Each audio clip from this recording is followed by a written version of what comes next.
Libur panjang nasional dari tanggal 28 Oktober hingga 1 November akan berbeda dengan libur sebelumnya. Pasalnya saat ini tanah air masih di tengah pandemi COVID-19. Oleh karenanya, di tengah kondisi saat ini, warga yang akan melakukan liburan dihimbau agar lebih bijak dengan di rumah saja. Namun apabila memang hendak berlibur, sebaiknya berliburlah dengan aman, yaitu menerapkan protokol kesehatan. Lalu tujuan wisata yang dikunjungi ialah daerah yang berisiko rendah, bukan tinggi, serta tempat wisatanya harus outdoor, serta kondisi yang sehat.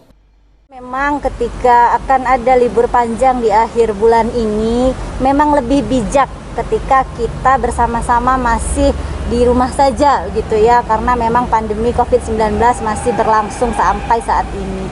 Tetapi jika memang ingin berlibur, berliburlah dengan aman. Protokol kesehatan adalah kuncinya begitu. Dan pastikan Anda tujuan wisata daerah yang Anda tuju masih beresiko rendah, bukan resiko tinggi. Itu yang harus diketahui. Tujuan wisata harus daerah yang bukan resiko tinggi atau resiko sedang, bahkan seperti itu. Dan utamakan memilih tempat wisata yang outdoor, di luar ruangan, karena saat ini kita ketahui bahwa COVID-19 sangat berbahaya kalau sirkulasi udara tidak baik. Sementara itu, Gubernur Sumatera Selatan Herman Deru meminta kepada masyarakat supaya memanfaatkan hari libur dengan hal-hal yang produktif, berkumpul dengan keluarga, serta tidak berkumpul-kumpul membuat kerumunan. Manfaatkanlah hari libur itu untuk tetap hal-hal yang produktif.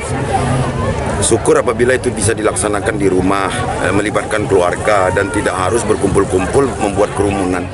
Sampai sejauh ini, dari hasil pantauan tim gugus tugas COVID-19, kasus aktif COVID-19 di Kota Palembang mulai menurun, namun masyarakat masih tetap harus mematuhi protokol kesehatan. Firman Hidayat, PAL TV.